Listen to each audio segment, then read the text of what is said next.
Yo creo que es un tema bien político, social e individual, ¿no? Por un lado es una decisión individual y cada persona tiene sus razones para tomarlo, para decidir abortar. Por el otro lado es una polémica social porque al final existen diferentes puntos de vista, religiones, tradiciones, cultura, ¿no? Entonces, involucra muchas cosas. Y políticamente, pues las decisiones de gobierno para facilitar o no facilitar de pronto que se pueda realizar el aborto.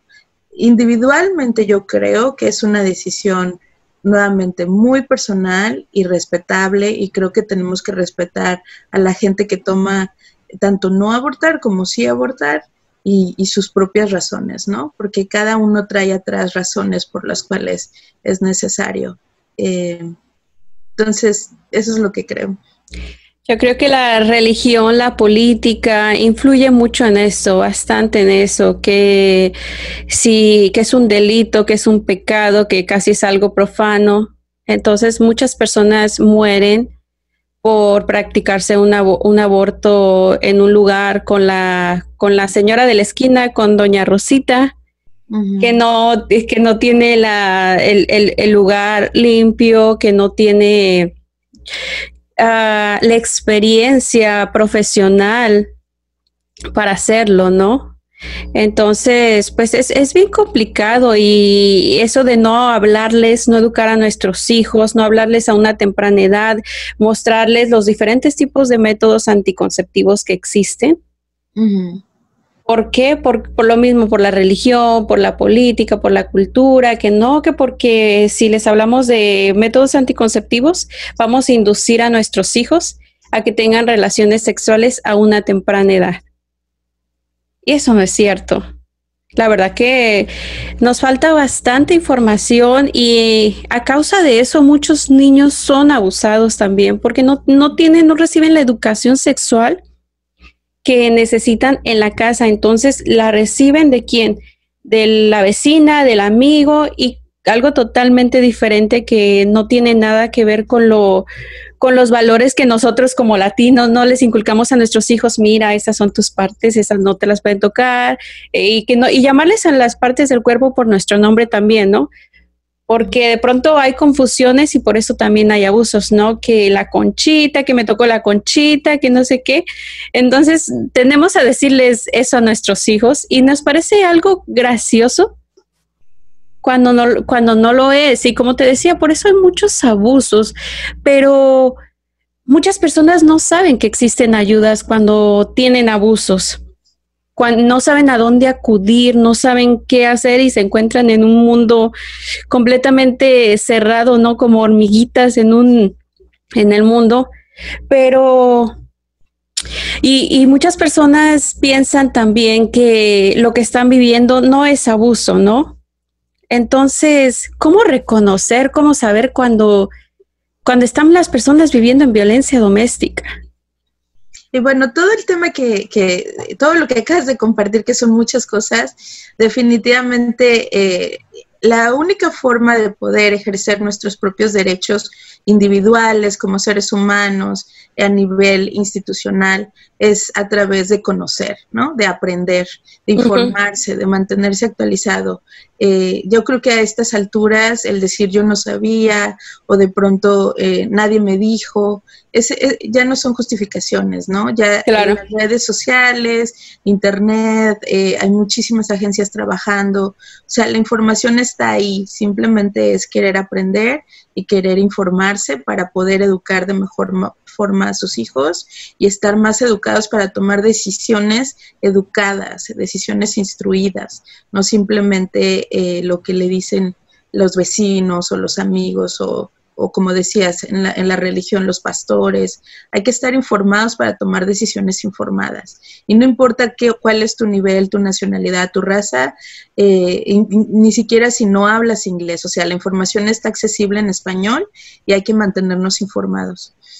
Y bueno, con relación a violencia doméstica, son muchas las estrategias. Primero, me gustaría compartirte que, bueno, octubre es el mes de concientización sobre la violencia doméstica. Eso para nosotros es muy importante este mes. Y te agradezco muchísimo que me invites a tu programa, porque es importante que la gente se concientice sobre el tema de violencia doméstica y sobre todo que entendamos que porque yo no soy víctima de violencia doméstica no quiere decir que no tengo nada que ver y no me voy a informar y no voy a poner mi granito de arena, ¿no? Porque al final... Claro.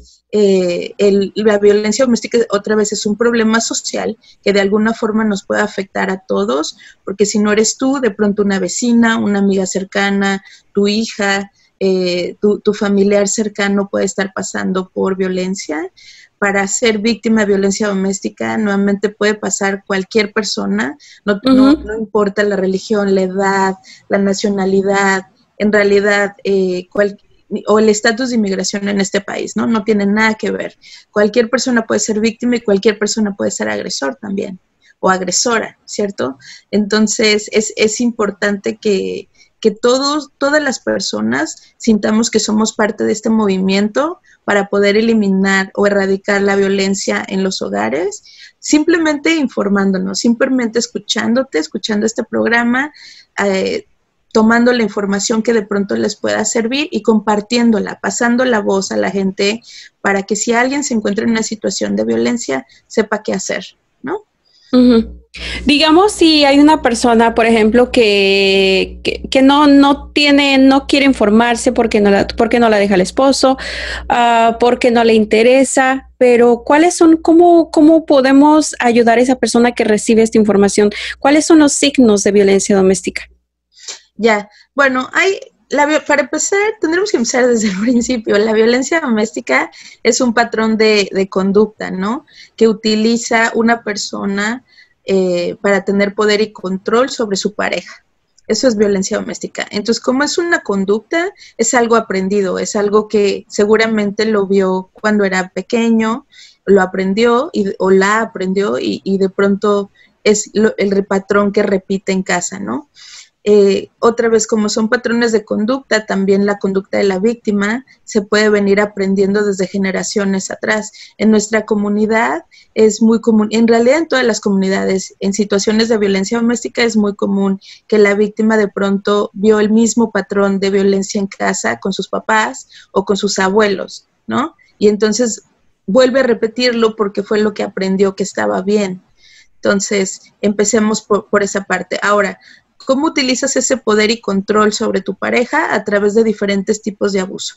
Puede ser abuso físico, abuso emocional, abuso económico, abuso social, abuso sexual. Hay diferentes estrategias que los y las agresoras utilizan en contra de su pareja. Entonces, ¿cómo saber si alguna persona está pasando por violencia doméstica? Si eres cercano a la persona y conoces cuál ha sido su personalidad y de pronto ves que se aísla, de pronto ves que ya no quiere hablar con nadie, que a veces si hubo violencia física vas a poder ver que está lastimado o que tiene algunas marcas, o emocionalmente de pronto era una persona súper alegre y después empezó a portarse muy triste, muy deprimida, muy aislada. Son pequeñas señales. Es difícil darte ¿sabes? Como una gama de señales, porque depende de cuál es la relación que tienes con esa persona, ¿no? Si es muy conocida tuyo y tú empiezas a ver que tiene, y voy a decir víctima como mujer para facilitar, pero en realidad sabemos que víctima puede ser hombre, mujer, alguien de la comunidad LGBTQ. Claro. Supongamos, si realmente tienes una relación muy estrecha y empiezas a ver cambios de conducta, cambios de comportamiento, de pronto no tiene dinero, ¿no? Cuando está trabajando y cosas así, es simplemente compartir la información. Va a ser muy difícil y otra vez no es el rol de cada persona estar descubriendo quién está en violencia y quién no. Ni tampoco puedes ir por la calle preguntando, ¿usted es víctima? ¿Usted no es víctima? Nadie te va a contestar porque nadie quiere identificarse como víctima. Simplemente pasar la voz, mira, supe de esta información, te la comparto por si conoces a alguien que de pronto la necesite y ya está. Inclusive muchas personas tienen mucha pena reportar este caso. Tienen miedo que las van a juzgar, que el que dirán, entonces no lo hacen por temores a la sociedad. Tú mencionaste también a varios tipos de violencia doméstica, pero me gustaría como que especificaras un poquito cada uno de ellos para que podamos entender mejor. Claro, como te decía, es una persona utilizando poder y control contra su pareja. ¿Qué tipo de poder y control? Es a través de diferentes estrategias. Cuando hablamos de abuso físico, que es el más común, la gente generalmente piensa, bueno, abuso físico son golpes nada más, ¿no? Puede ser cachetadas, puede ser jalón de pelo, puede ser rasguños, puede ser romper cosas en la casa, puede ser romper tus cosas, ¿no? Tu celular o cosas así. Entonces, abuso físico son diferentes tipos, además, ¿no? Luego tenemos el abuso emocional. El abuso emocional es minimizarte, humillarte, decirte groserías, insultarte, todo el tiempo estarte tratando que estás loco o loca, que no sirves para nada, ¿no? O estar diciendo, si haces esto, va a haber una consecuencia. Si no haces lo que yo te diga, va a haber una consecuencia, ¿no? Ese tipo de amenazas. Obviamente nuestra comunidad inmigrante y sobre todo nuestra comunidad indocumentada viene mucho el tipo de amenaza de si no haces lo que yo digo, voy a llamar a ICE o voy a llamar a la policía y a ti te van a deportar, o no vas a tener la custodia de los niños porque de pronto el agresor o la agresora es residente o ciudadana y la víctima puede ser indocumentada. Entonces viene esa estrategia de yo sí voy a tener derecho de tener la custodia de los niños y tú no, ¿no? Tenemos abuso sexual. El abuso sexual, bueno, obviamente solito lo dice, ¿no? Abusar o forzar a alguna persona a realizar acciones sexuales cuando no lo quiere. Y aquí viene esta parte donde aunque estés casado con la persona, muchas veces la gente cree porque nuestra tradición lo decía, o porque los abuelitos lo decían, o porque se viene pasando de generación, que tienes que hacer exactamente lo que el esposo o la esposa dice, más el esposo, ¿no? Se maneja más que la mujer tiene que obedecer al esposo, y entonces de pronto la mujer es la que tiene que tener relaciones sexuales cuando su esposo lo quiere.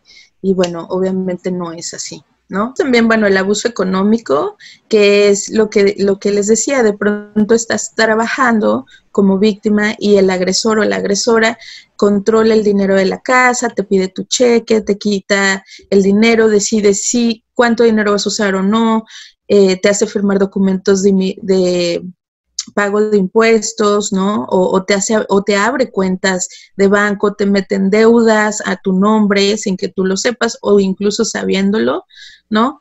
Toman las decisiones financieras, digamos. Y viene el abuso también social, en donde viene toda esta parte de aislamiento, ¿no? Te aísla de la familia, te aísla de tus amigos, de tu comunidad, de tu religión, no te permite tener contacto con nadie, te está espiando, te está grabando conversaciones, te está vigilando de un lado a otro. Entonces son muchas las formas en las que una persona, un agresor o una agresora puede utilizar poder y control sobre su víctima. Así es. Una pregunta, si digamos si yo tengo una mascota y mi pareja, mi esposo llega y la golpea frente a mí y me amenaza que le va a hacer daño, ¿eso es considerado un abuso? Por supuesto.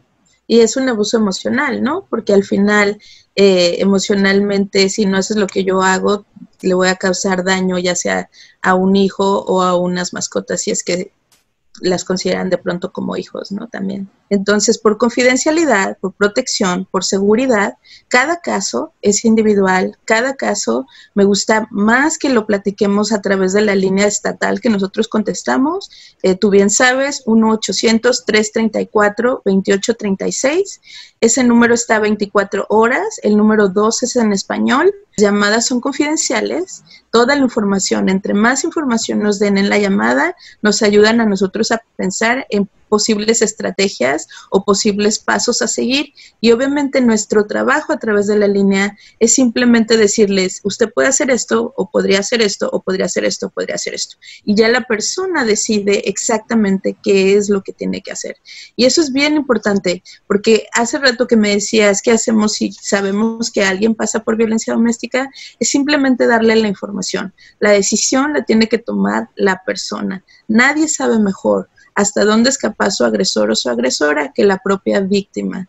Entonces, lo que nosotros hacemos es ayudarlos a pensar hasta dónde podría ser capaz y de pronto cuáles serían los mejores recursos, porque para nosotros lo más importante es la seguridad de la persona. Lo que menos queremos es poner a alguien en riesgo. Nosotros nunca vamos a obligar a nadie a hacer nada y esto quiero dejarlo aquí, pues porque cuando a veces quieren ayudar a sus amigas, a sus primas, a sus vecinas, quieren forzar de pronto a la persona a que salga de una relación abusiva y así no se solucionan las cosas. Así se puede poner en peligro a la persona. La persona es quien debe decidir cuándo y a qué horas está lista o listo para tomar esa decisión y salir y cuáles serían las estrategias.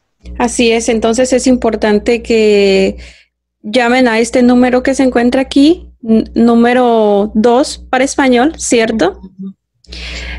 ¿Quién puede llamar a este número? ¿Pueden llamar personas que se encuentran en otro país, en México, en España, o solamente las personas que viven en Estados Unidos o en Georgia? Bueno, la línea, o sea, el 1-800-334-2836 es una línea estatal de crisis para el estado de Georgia. Los recursos inmediatos que tenemos es un directorio de los 46 programas de violencia doméstica que están en Georgia, así como otras agencias que proveen diferentes servicios, incluyendo los consulados latinoamericanos.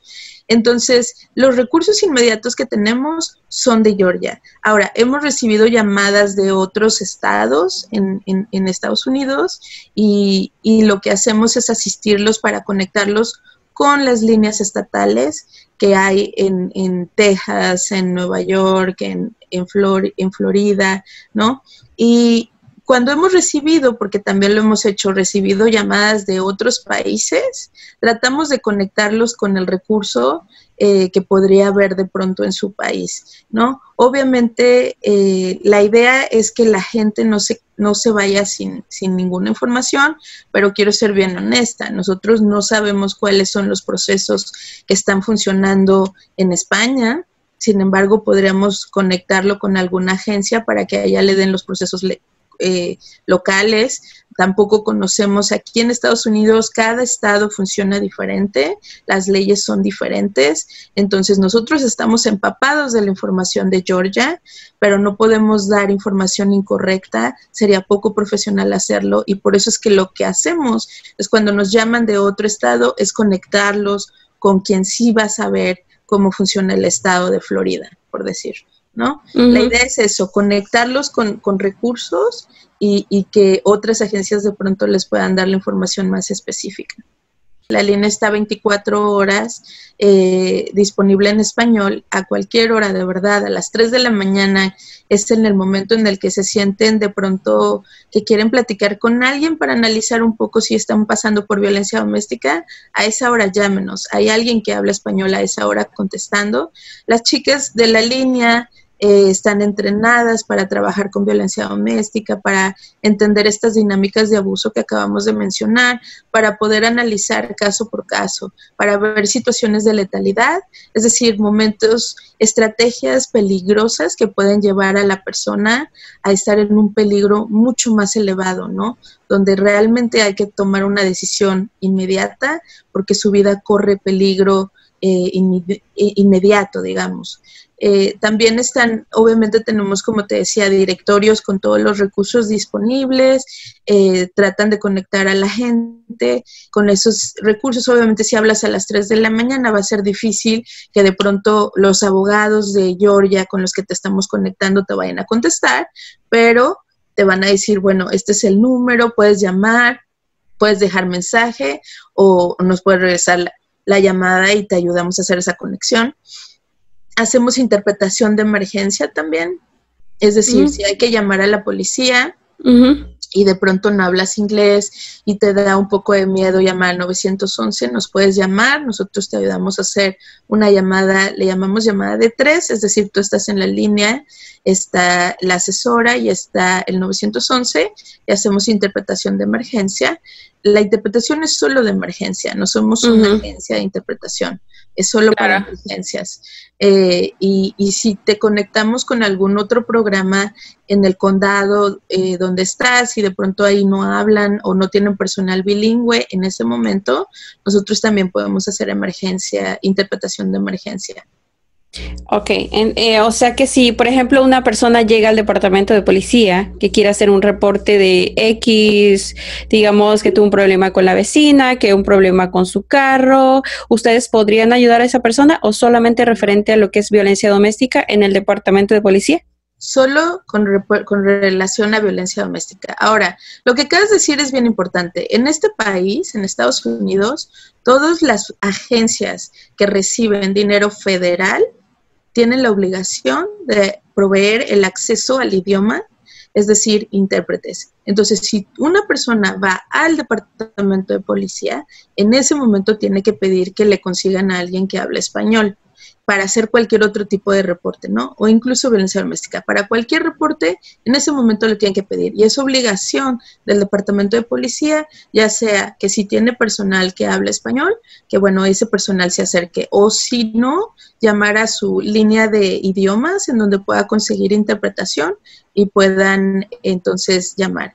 Esto está por ley. Entonces, todas las agencias federales tendrían que hacer eso, ¿cierto? Ahora, nosotros cuando hacemos interpretación de emergencia es porque tú estás en tu casa, estás en una emergencia, necesitas llamar a la policía, tienes miedo, no sabes cómo hacerlo y mejor nos llamas 1-800-334-2836, 2 para español y nos dices, ayúdenme a llamar a la policía, estoy encerrada en el baño y tengo miedo. Ok, entonces ahí nosotros hacemos la llamada de emergencia.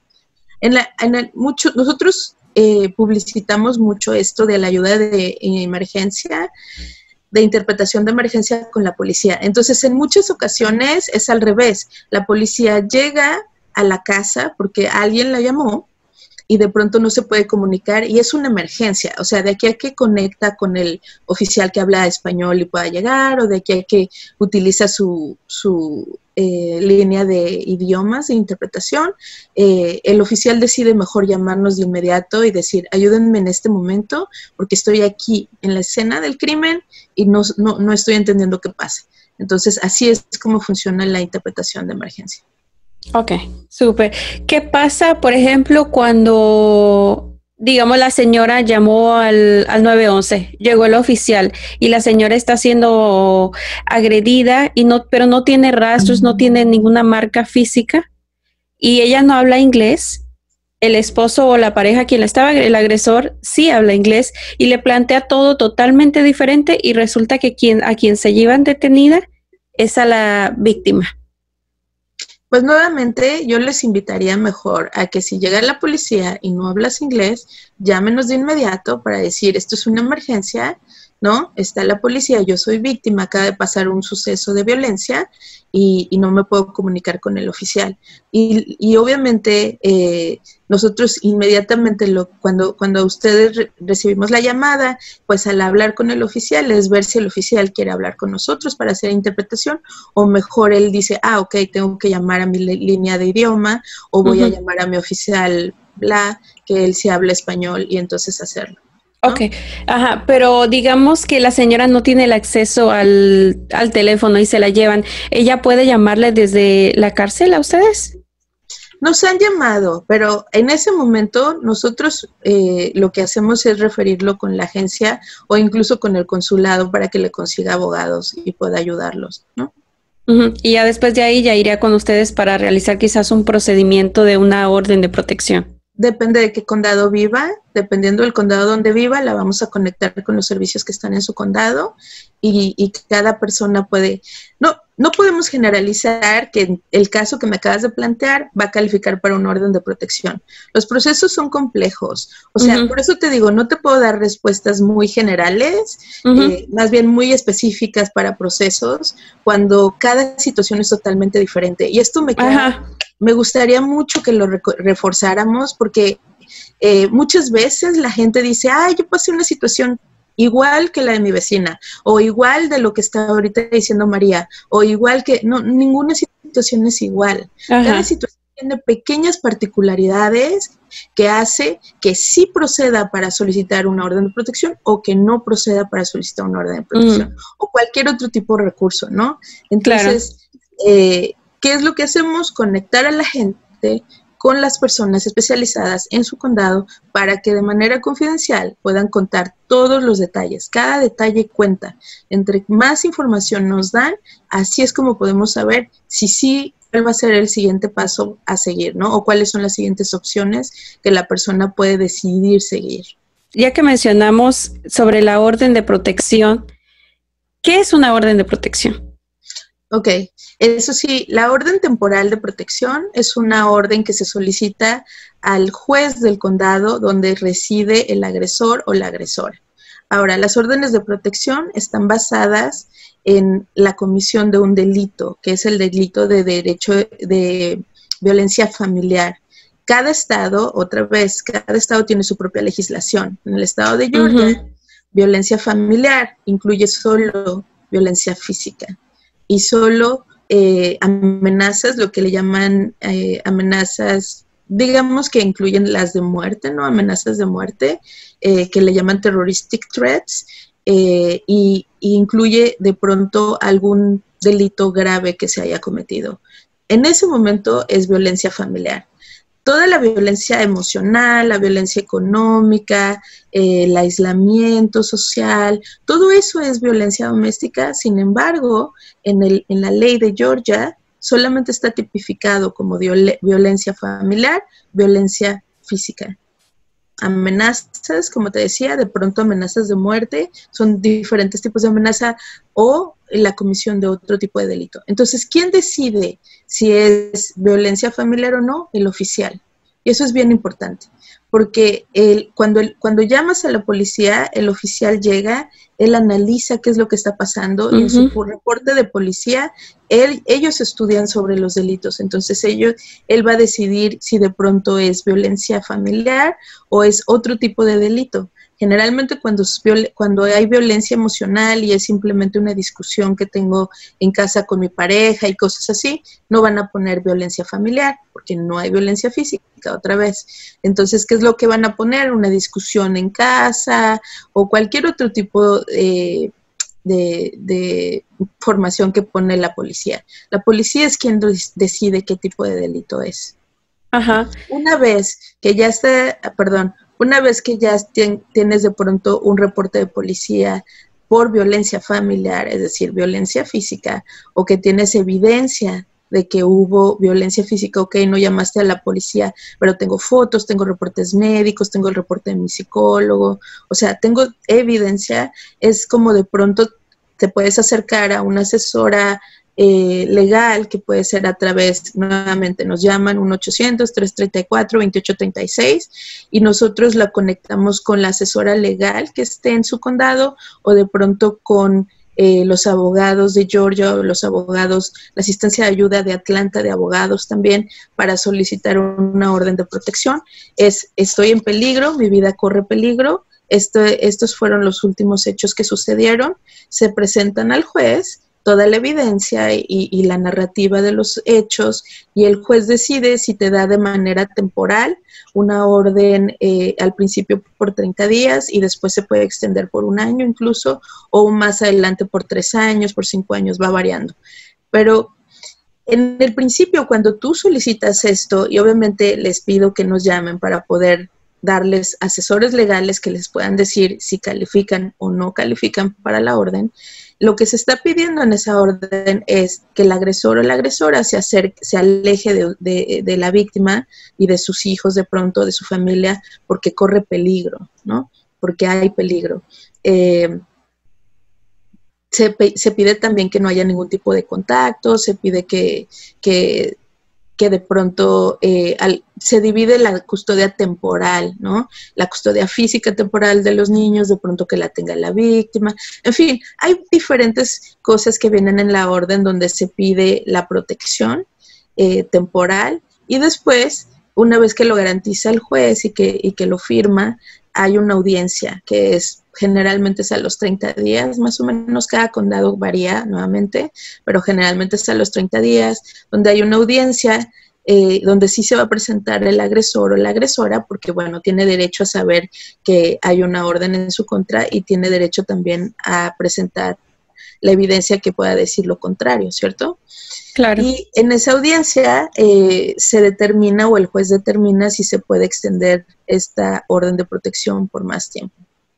Entonces, ese es el proceso. Esto es la información general, pero nuevamente, claro, caso por caso, hay muchas cosas que pueden considerarse que sí puedes calificar para una orden o no. Depende de los condados también y de las asesoras legales que te puedan informar mucho más. Como lo dices, depende del condado, depende del estado, del país, ya que hay muchas personas que pueden estar escuchando este mensaje en otro país, cualquier país del mundo, ¿no? Digamos, y si la persona decide no llamar al 911, pero ya está cansada de tanto abuso pero no tiene miedo porque no tiene dinero, no tiene a dónde ir, no tiene recursos, tiene sus hijos y no sabe qué hacer. ¿Hay algún lugar en donde ella pueda ir? Sí, claro. Nuevamente, 1-800-334-2836. Les invitamos a que nos llamen, porque hay que explorar muchas cosas. Como víctima de violencia doméstica, hay derechos, independientemente de que tengas o no tengas documentos en este país, de tu nacionalidad, raza, edad, en fin, hay derechos. Y tienes derecho a llamar a la policía y ser protegido, tienes derecho a ir a un refugio temporal en donde puedas estar a salvo.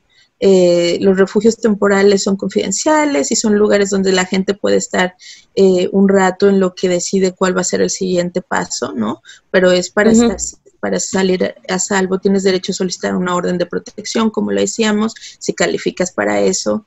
Tienes derecho a pelear por la custodia de tus hijos, y igual tenemos que conectarlos con abogados. Cada caso es totalmente diferente, pero claro, siempre se puede solicitar eso. Y tiene derecho a recibir asistencia de programas de violencia doméstica de manera gratuita. Nuevamente somos 46, tenemos grupos de apoyo, tenemos talleres de liderazgo, tenemos clases, tienes a una asesora que va a estar individualmente analizando contigo cuáles son de pronto las mejores decisiones a tomar. Hay vivienda transicional, hay algunos programas, algunas agencias que tienen programas de vivienda transicional donde las víctimas pueden llegar a vivir pagando poco, digamos, por un tiempo corto, pero de pronto puede ser una ayuda para el momento de salir de la violencia y empezar a independizarse y a volverse más autosuficiente. Entonces hay muchos servicios, depende de cada persona y nuevamente depende de cada programa que podemos conectar para que puedan tener acceso a los servicios. Ok, una pregunta. ¿Y en ese refugio que mencionaste, las señoras pueden llevar a sus hijos o no? Si digamos tengo un hijo de 15, un hijo de 7, uno de recién nacido, uno de 18 años, ¿puedo llevar a mis hijos ahí? Sí, y los refugios son para todas las personas. Es decir, si un hombre necesita un refugio de emergencia, nos puede llamar y lo contactamos con la agencia y deciden, generalmente los ponen en hoteles, ¿no? Pero se puede hacer.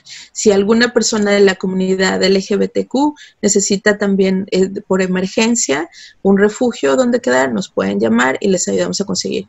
Y el ejemplo que estás dando, que una mujer necesita llevarse a sus hijos a un refugio, definitivamente sí.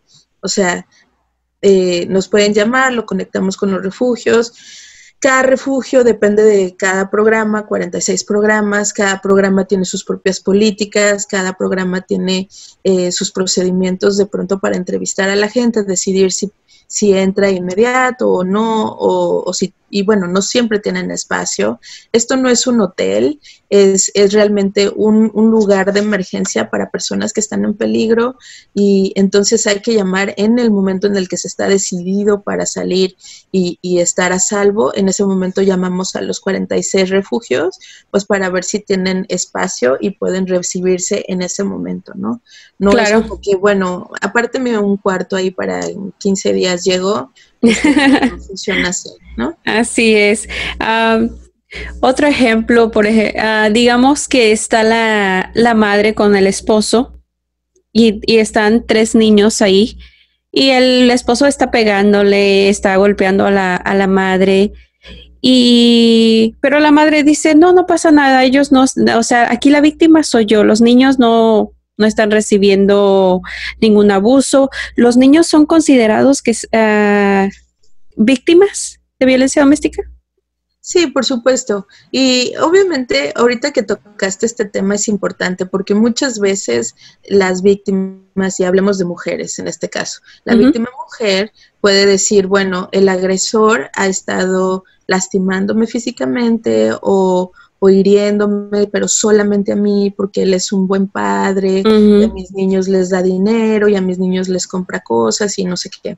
Entonces, ahí realmente lo que les recomiendo es que piensen un poco qué ejemplo le están dando como padre agresor enfrente de los niños, lastimando a la mamá, gritándola, insultándola, aislándola, todos los tipos de abuso que ya mencionamos. Si los está haciendo enfrente de los niños, ese es el ejemplo que le está poniendo a los niños. Y como les dije en un principio, recordemos que violencia doméstica es un patrón de conducta aprendido. Es decir, los hijos están aprendiendo esa conducta, ¿no? Y desafortunadamente las estadísticas dicen que las personas que viven en violencia doméstica y tienen niños pequeños, los niños pequeños replican esa conducta cuando son adultos. Claro. Es decir, empiezan en situaciones de violencia doméstica con sus parejas, cuando ya son adultos. No quiere decir que todo el tiempo sea eso, que eso sea lo que pase, pero por eso es importante cortar ese círculo de abuso para poder explicarles a los niños, no, ser agresor no está bien, y cuando seas adulto no es lo correcto, ¿no? Ni tampoco ser víctima, ¿no? De alguna forma, tienes que aprender a tomar mejores decisiones en relaciones saludables para no caer en una situación de violencia en donde te toque pasar por todo esto, ¿no? Que de pronto es innecesario. Como empezamos a platicar, entre más informados estamos, entre más conocemos sobre nuestros derechos, es como podemos evitar caer en situaciones de este tipo. Claro, ¿y la madre en este caso podría enfrentar cargos? Digamos que sea cómplice del agresor para el abuso sobre los niños. Caso por caso, María, no te puedo generalizar, de verdad, porque nuevamente habría que haber analizar, ok, ¿qué fue? ¿Llamaron a la policía? ¿No llamaron a la policía? ¿Vino el departamento de menores? ¿No vino el departamento de menores? ¿Qué vio? ¿Qué vieron los niños? ¿Qué edades tenían los niños? Si los vieron o no los vieron. O sea, son muchos elementos como para darte una respuesta de un sí o un no. Entonces, habría que analizar otra vez caso por caso. ¿Qué es lo que sí llega a pasar? Que de pronto como madre estás viendo que tu hijo está siendo abusado por el agresor o tú mismo estás abusando por los niños y no haces nada, ¿no? No llamas a las autoridades y permites que el abuso siga sucediendo. O sea, ahí sí puede ser que tú puedas ser considerada también por negligencia. Ahora, ese es un tema totalmente diferente. Abuso de menores tiene que ver con abuso sexual, tiene que ver con abuso de negligencia, con abuso físico. Es diferente, ¿no? Pero sí, obviamente si las autoridades están viendo que el adulto encargado de los niños simplemente veía que el abuso pasara y no hacía nada, pues claro que también viene un cargo de negligencia, ¿cierto? Claro, así es. ¿Y cómo hablarles a nuestros hijos de violencia doméstica? Bueno, primero yo creo que es importante identificar si estamos en una situación de violencia doméstica, porque es difícil tocar este tema cuando de pronto nosotros estamos en violencia doméstica, ¿cierto? Entonces, sí los invitaría mucho a que nos llamaran, porque lo que también queremos hacer a través de la línea es esta parte de educación y de información, donde la gente puede identificar si está en una relación saludable o está en una relación de violencia. Nuevamente, 1-800-334-2836 y 2 para español. Entonces, una vez que sabemos que no estamos en una situación de violencia doméstica, es mantener comunicación con los niños conforme van creciendo. Y esto tiene que ver más con un poco de cómo educar a los niños y clases de padres, ¿cierto? Donde no nada más vas a tocar temas de violencia doméstica, sino lo estás pasando en casa, vas a tocar temas de respetar al otro, a tus compañeros, de no ser agresivo, controlar tus emociones, como, en fin, esto va un poquito más pegado. Ahora, si estabas en una situación de violencia doméstica, saliste de la situación de violencia doméstica, puedes tener conversaciones con tus hijos donde ya identificaste que tú fuiste víctima y de pronto que el papá era agresor y explicarle que la conducta que el papá estaba haciendo no era la correcta, ¿cierto? No nada más es mamá platicando con los niños.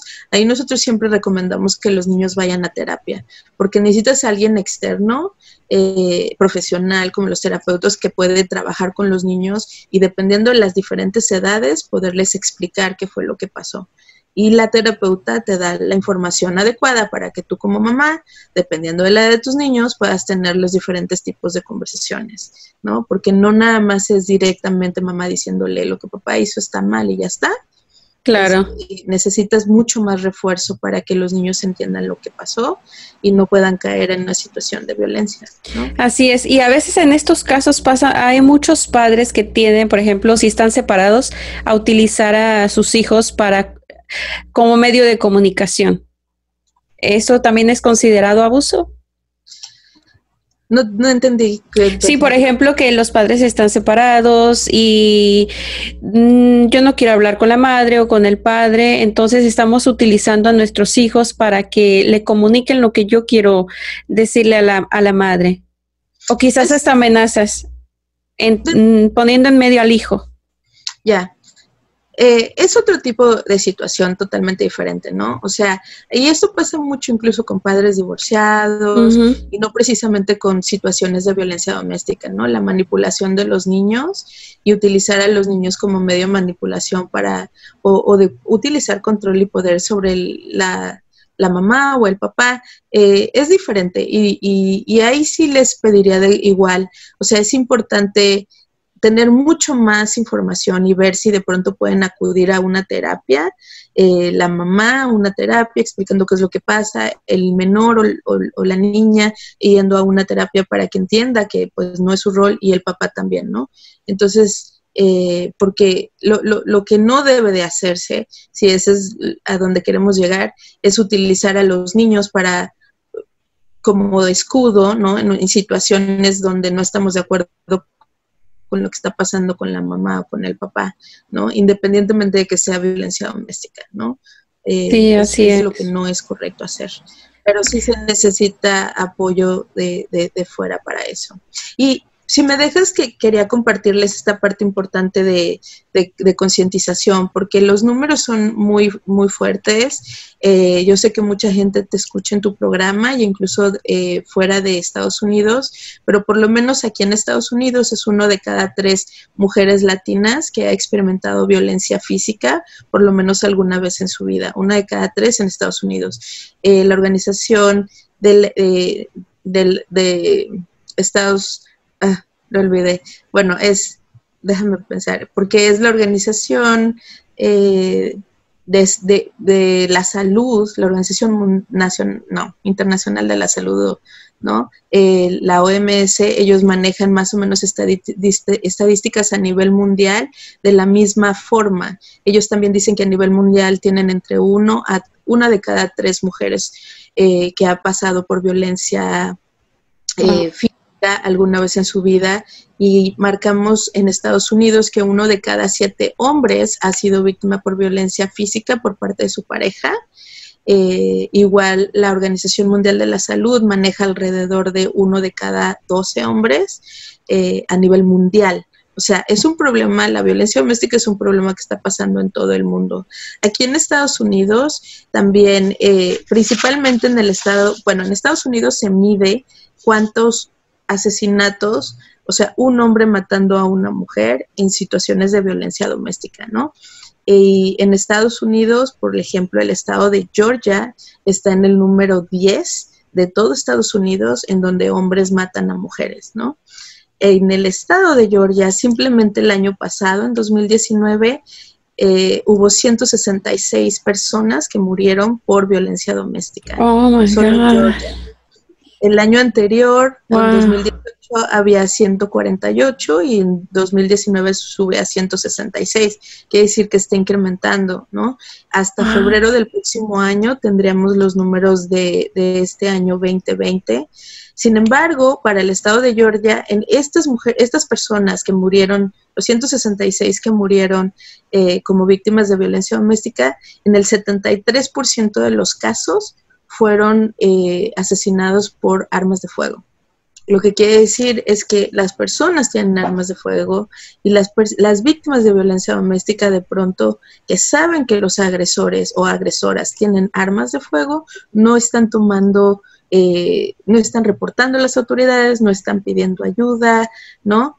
Piensan que no va a pasar de ahí y en 73% de los casos fueron asesinadas por armas de fuego.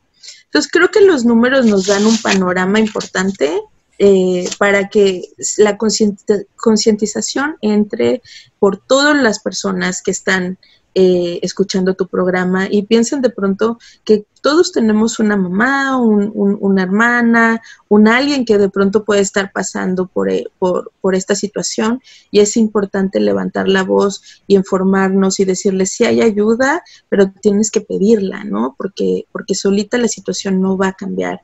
Muchas veces escucho que me dicen, bueno, es que el agresor o la agresora me dijo que va a cambiar, que me pidió perdón y que ya no se va a volver a repetir la situación. Si el agresor o la agresora no está 100% convencido de que la situación que está sucediendo es grave y que quiera cambiar, la situación no va a cambiar de la nada, ¿no? O sea, sí hay que pedir ayuda. Y bueno, quería compartirte esos datos porque, como te digo, no es un problema solo de Georgia, no es un problema de Estados Unidos, a nivel mundial está sucediendo. Claro. En varios países. Ahorita, precisamente ayer, estuve viendo unas noticias que en México, por ejemplo, hay un movimiento de una organización que se llama Gendes o Gendes, y ellos trabajan con hombres, con masculinidad, con el tema de machos, con el tema, me pareció súper interesante porque lo que ellos el movimiento que están haciendo ahora allá es incluso a través de anuncios de televisión, con artistas, etcétera, porque esta agencia al trabajar con los hombres y trabajar con la parte de masculinidad y macho, se dio cuenta que de pronto los hombres no se estaban dando cuenta que estaban en situaciones de violencia, que eran agresores, o sea, ellos simplemente estaban repitiendo patrones de conducta de lo que habían aprendido en casa y que creían que estaba bien, ¿no? Y que no estaba lastimando o que no estaba violentando a su esposa o a sus hijos y sin embargo sí lo estaba haciendo, ¿no? Eso es buenísimo y me parece una estrategia para poder cambiar, aunque sea un poquito, nuestra forma de pensar, ¿no? Educarnos un poquito más. Norma, y también estás nominada, ¿cierto? Tienes una nominación. Sí, bueno, pues sí, la revista Mujer Magazine me acaba de hacer una nominación en la categoría de social, de cambio social, y bueno, pues se los agradezco, voten. La revista Mujer Magazine aquí en Estados Unidos, bueno, del 15 de septiembre al 15 de octubre se celebra el mes de la herencia hispana y es reconocer a toda la comunidad hispana que ha hecho la diferencia en este país o que ha marcado ciertos patrones que han permitido crecer el país a nivel social, a nivel económico, a nivel político, en diferentes ámbitos. Entonces, esta revista decide celebrar a latinas que han sido o que han hecho algo influenciado de alguna forma y en el marco del mes de la herencia hispana decide hacer nominaciones. Hay muchas mujeres ahí y obviamente faltan muchas mujeres que realmente están trabajando en la comunidad hispana y están haciendo el cambio en este país, pero bueno, esa es la idea de ellas, de reconocer algunas, y sí me dieron el honor de nominarme ahí. Pues muchas felicidades, la verdad que te deseo mucho éxito en cualquier cosa que hagas y pues para adelante. Muchísimas gracias y gracias por permitirme compartir esta información con tu audiencia. Para mí es muy importante que todos seamos parte y que entendamos que este problema es un problema grande que a todos nos involucra. Así es. Y entre más informados estemos, mucho mejor para evitar caer en situaciones de violencia y compartirlo, ayúdenos a compartirlo con la gente. Nuevamente en Georgia, 1-800-334-2836. Llámenos, estamos para ayudarles y de verdad queremos poner ese granito para poder erradicar la violencia, ¿no? Y les pedimos que todos ustedes sean parte también.